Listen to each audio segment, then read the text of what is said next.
چوتھے امام کی اگر یہ دعا، یہ کتاب تمہارے گھر میں اور تم پڑھو تو پھر تم کو کہیں کوئی چیز کرنے کی ضرورت ہی نہیں ہے. یہ سارے مجموعے رکھ دو چوتھے امام کی، وہ صحیفہ کاملہ، وہ کاملہ اس کا نام ہی صحیفہ کاملہ. ہر دعا ہر مرض کی دعا اس میں.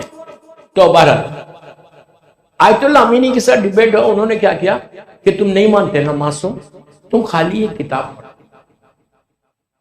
کتاب بھیجی وائس چانسلر آف الازہر یونیورسٹی، اس کا لیٹر میں نے پڑھا، عربی میں آیا تھا، پرشین سے پھر انگلش میں ٹرانسلیٹ ہوا تھا، تو میں نے وہ لیٹر پڑھا. اس نے وہ کہتا ہے، وائس چانسلر کہتا ہے کہ آیت اللہ جب آپ نے بھیجا تو میں نے میں صحیفہ کاملہ اٹھایا اور میں پڑھنے لگا. عربی دانے ایجپٹ کا ہے، عربی بہترین ہے، پڑھنے لگا. بولتا کہ عشاء کے بعد شروع کیا، پوری رات گزر گئی، فجر سے پہلے میں نے بند کیا، نماز پڑھی، پھر مجھے سمجھ میں نہیں آیا. اس دن میں یونیورسٹی بھی نہیں گیا، کیا 1.5 یا 2 دن تک پڑھتا رہا، کچھ نہیں لکھا، کچھ نہیں بولا.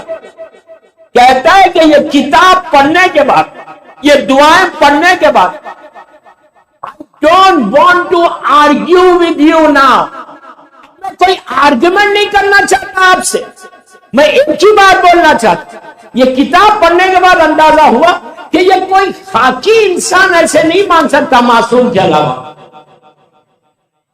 دشمن ریگارڈ کر رہا، دشمن چوتھے امام نے ان دعاؤں کے ذریعے کربلا کے شیعت کو مضبوط کیا، لوگوں کو وحدانیت کی طرف بلا.